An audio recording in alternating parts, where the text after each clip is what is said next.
Hoy, en Toquin TEC, Daniel Schteingart se encuentra con el economista Benedikt Frey para conversar acerca del trabajo del futuro y del futuro del trabajo. Hi, Carl. Thank you very much for this interview. Pleasure to be with you. Okay. You're very famous because of a paper you written in 2013 with Osborne about the future of work. How did you get interested in that subject?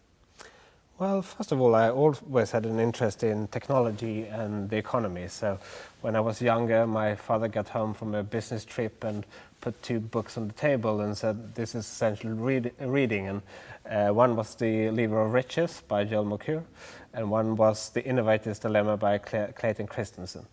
And what those books taught me is that technology is at the heart of economic growth, but it's not the smooth process. There's disruption along the way.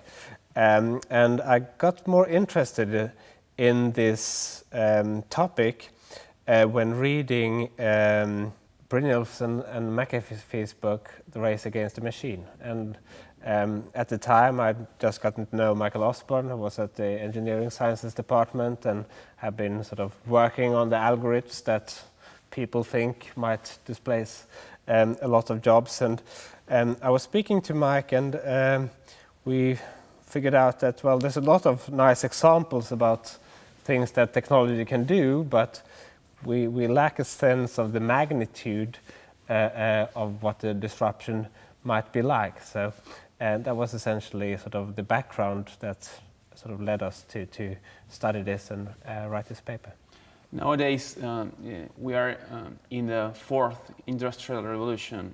What are its main characteristics, and what are the differences against the other three industrial revolutions?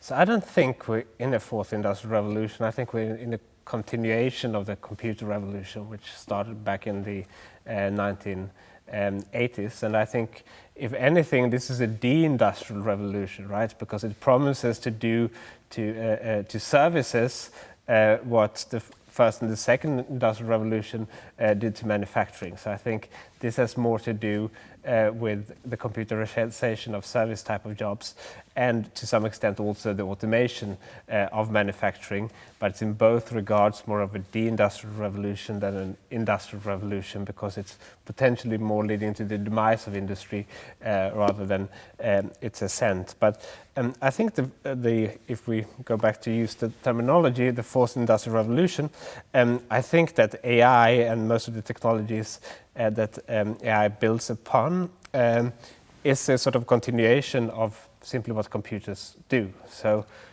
before the age of artificial intelligence, computers have had a comparative advantage in sort of routine, rule-based activities that are easy to sort of specify in computer code and therefore to automate. And with artificial intelligence, computers can now do a much broader scope of tasks. So it's a continuation of the computer revolution in the sense that it allows a lot of non-routine tasks to be automated as well. Nowadays, many people say that, well, okay, there are many jobs that are in risk to automation, and maybe those jobs that are going to create because of innovation are less than those that are going to disappear. In the past, in the previous industrial revolutions, the net balance was positive in terms of employment because there were new sectors. Are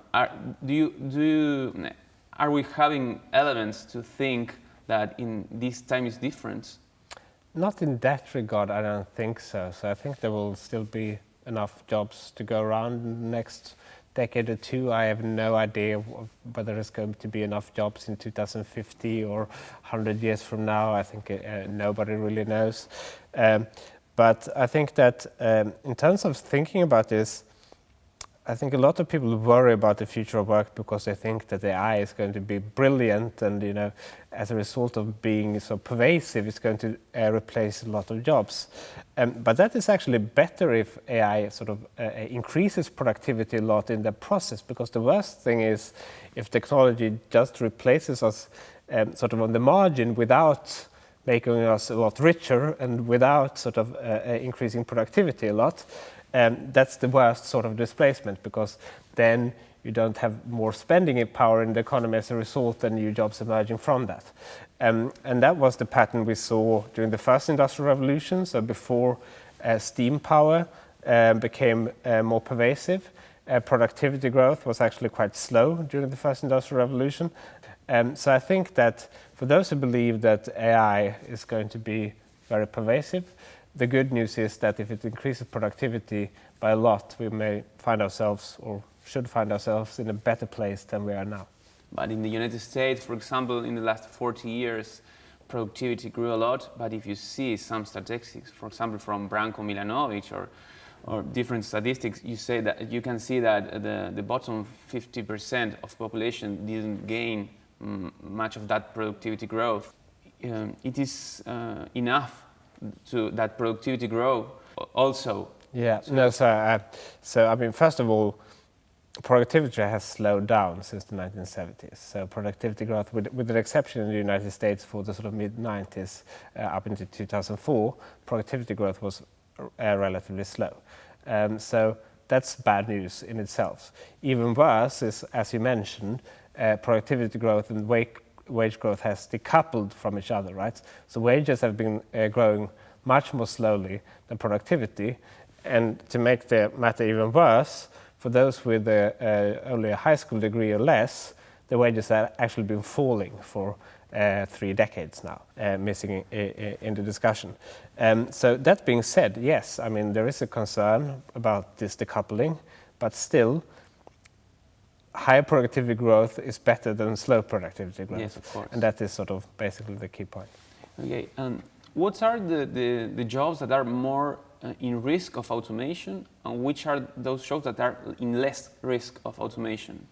So our paper, which we put out in 2013, builds on the intuition that there are sort of 3 domains in which human workers still hold a comparative advantage despite artificial intelligence becoming more pervasive. And one has to do with complex social interactions, right? So the state of the art there is probably best described by the Turing test, where chatbots try to convince human judges of it being a person. And some people believe that there was a breakthrough a couple of years ago when one chatbot managed to convince 30% of human judges of it being a person. But it did so by pretending to be a 13-year-old boy speaking English as his second language.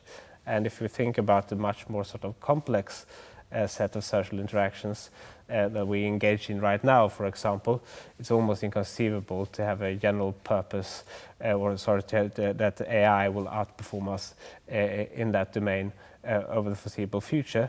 And it's also almost inconceivable that we will have general purpose robots that can, navigate environments like the place we're now, or distinguish between different objects in this room and sort of pick them up and manipulate them.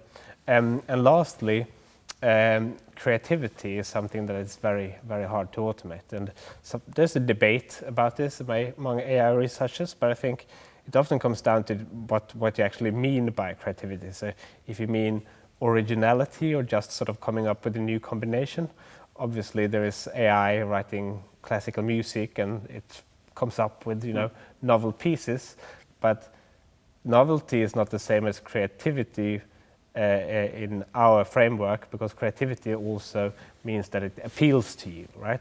And sort of that subtle, very sort of tacit understanding of what kind of music we actually like, that's a domain where we still very much hold a comparative advantage as well.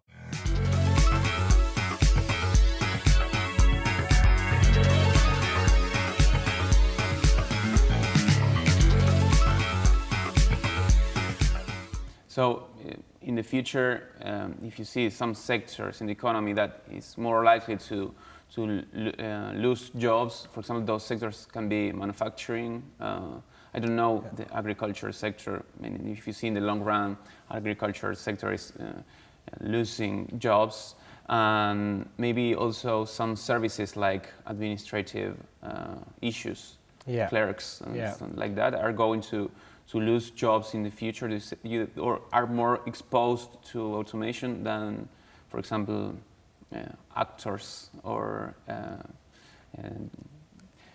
directors, bosses? So I think manufacturing, so agriculture, obviously, I mean, in the United States, for example, agriculture has become increasingly automated or mechanized over about a century now. So I think that is one domain where obviously some countries are still lagging behind, but it's clearly a sector that has been exposed to technology for a long time. When it comes to manufacturing, so in the United States, for example, manufacturing employment peaked in 1979. And since then it's been losing jobs on a continuous basis. Part of that has to do with automation and robots, part of that has to do with offshoring to China and other places. So that's a trend we've been seeing for some time. When it comes to clerical back office routine jobs, sort of machine tending jobs in the offices, that is also something we've been seeing for some time now. So since the 1990s, those jobs have been gradually in decline.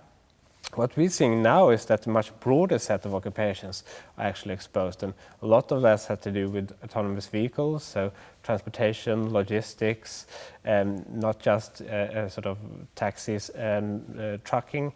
So also we're seeing a lot of autonomous vehicles being implemented already in mining, for example. We see that AI is becoming more pervasive when it comes to things like translation work, although still Google Translate is far from perfect, right? But every technological revolution starts with imperfect technology. The first and second industrial revolution was no exception to that, and neither is this one. You said that manufacturing employment peaked in the 70s in the USA. There were many analysts that said that Donald Trump's triumph in 2016 was because of job destruction. What do you think about? I think that's true. I mean, in part, obviously, I mean, we can't break it down to one thing. I mean, it was a variety of people that voted for Donald Trump, and the margins are obviously very slim in these elections in general, so you can get a lot of things to sort of swing the outcome. But if you want to explain why 3 states, Wisconsin, Michigan, and Pennsylvania, which had gone to the Democratic candidate in every election since 1992, ended up voting for Trump, then automation and globalization has a lot of explanatory relevance in that. A number of studies have shown now, and we find that robotics have played quite a significant role in this, not necessarily because all the people that voted for Trump have been replaced by robots. We don't know that, but their outside options have been diminished by robots. Back in the sort of 1960s and 50s, if you lost your job, there were plenty of outside options to pick and choose from. The decline of manufacturing industry has meant that entire communities have been in decline for some time now. That in turn has been exacerbated by the Great Recession, and though many type of jobs have been coming back and rebounding since, we see that these routine jobs that have been taken over by robots have not come back, and that has left people in those places with fewer options. In your famous work of 2013 with Osborne, you said that 47% of employments in the United States are exposed to automation.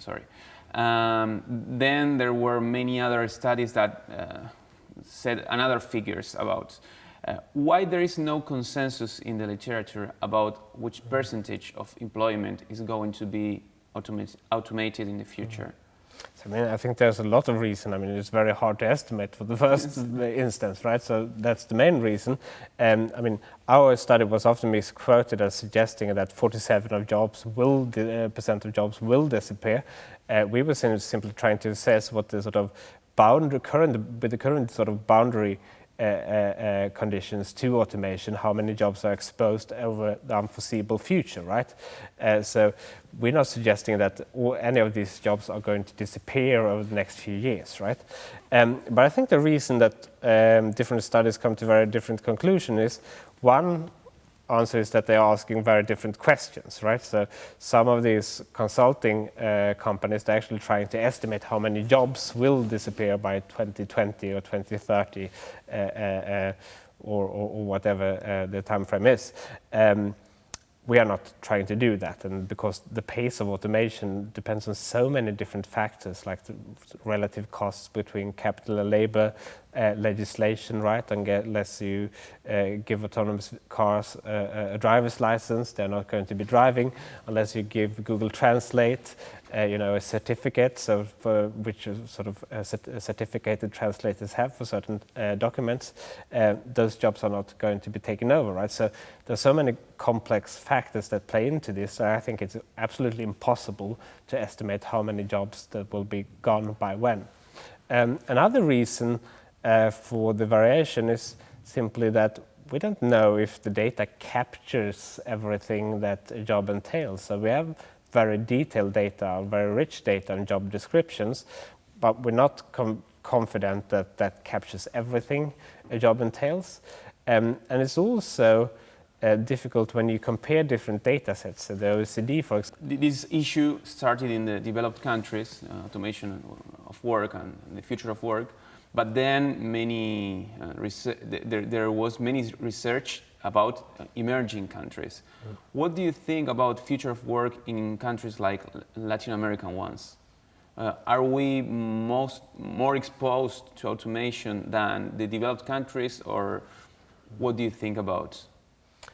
No, I mean, on the one hand, yes, because you have a higher share of employment in agriculture and so on, and we know that that has been mechanized, but it hasn't in some parts of the developing world for very different reasons. But I think that, I mean, if you look at the pace of technology adoption across the world, it varies significantly, and it varies in part because of institutions, in part because of labor costs, in part of because different countries have specialized in doing different things. So I think for the developing world, the exposure to automation is not the key concern. The key concern is sort of catching up and actually adopting these technologies to become more productive. That may have certain side effects. So, I mean, the economist Daniel Rodrik, for example, is speaking about premature industrialization, and China is investing heavily in automation now, and there is a concern that sort of industrialization is not going to provide sort of the same, be the same escalated prosperity that it has been in the past. But for countries catching up, the concern is more how to become more productive, how to redesign institutions to become to take up new technologies rather than adverse impacts of automation. You cite Daniel Rodrik's work about premature deindustrialization. Sorry. Do you think that emerging countries can catch up with the developed ones without incentivizing the manufacturing sector? Is it possible to go from agriculture to services without investing in manufacturing sector? I'm not sure is the honest answer. India has in part done that, right? So it's specialized more in relatively skilled services. Also, it has not been growing as fast as China. But I think there is a reasonable concern that manufacturing is not yielding as many jobs as it did in the past, in part due to more pervasive and cheaper automation. And I think that even within the manufacturing industry, those jobs that sort of are more likely to persist are more skill intensive. What kind of policies do you recommend to face automation in the future? For example, many people talked about tax on robots, for example. Other people talked about universal basic income. What's your vision?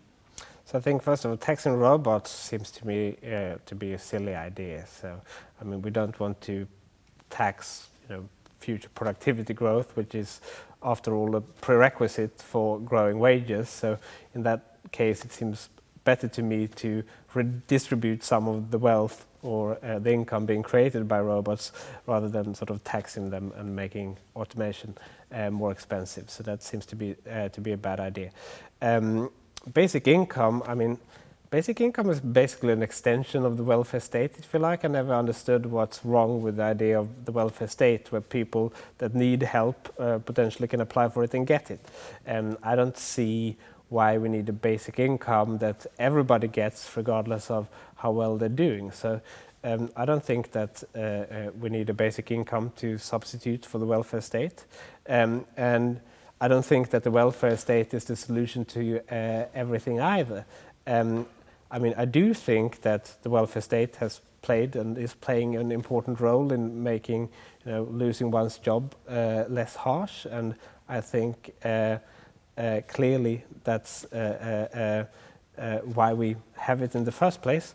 But at the same time, I mean, work is about more than an income, right? There's a reason why, every study for almost every country for any given period of time shows that people who work are happier than those who don't. So people find meaning and virtue in the jobs as well. So I don't think that there is a substitute for a functioning labor market.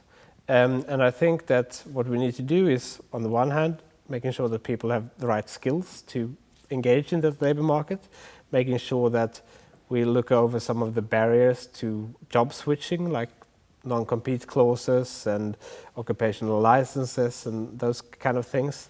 But perhaps even most importantly, realizing that occupational mobility often also comes with geographic mobility, and that people often actually need to move to get the sort of meaningful and better paying jobs, and that we need to help people relocate, in part by building housing where new jobs are emerging, in part through infrastructure investments to make it easier for people to commute to those places, and also maybe in part through things like relocation vouchers that makes it possible for families on low incomes to actually finance a move to another place. And what do you like to study in the future? So it's hard to, I mean, often ideas sort of evolve over time, and in academia, I guess you are very much at the mercy of having data and an experiment, and the idea actually works. So you test different ideas, and you see what works and doesn't work, and you build on that. But broadly speaking, I'm currently in the process of writing a book, which is an economic history book about the industrial revolutions we've been through in the past and how they compare to the current one. And I'm very much focused on that, and then a new life begins after. Thank you very much for your time and these very interesting ideas. My pleasure. Thank you.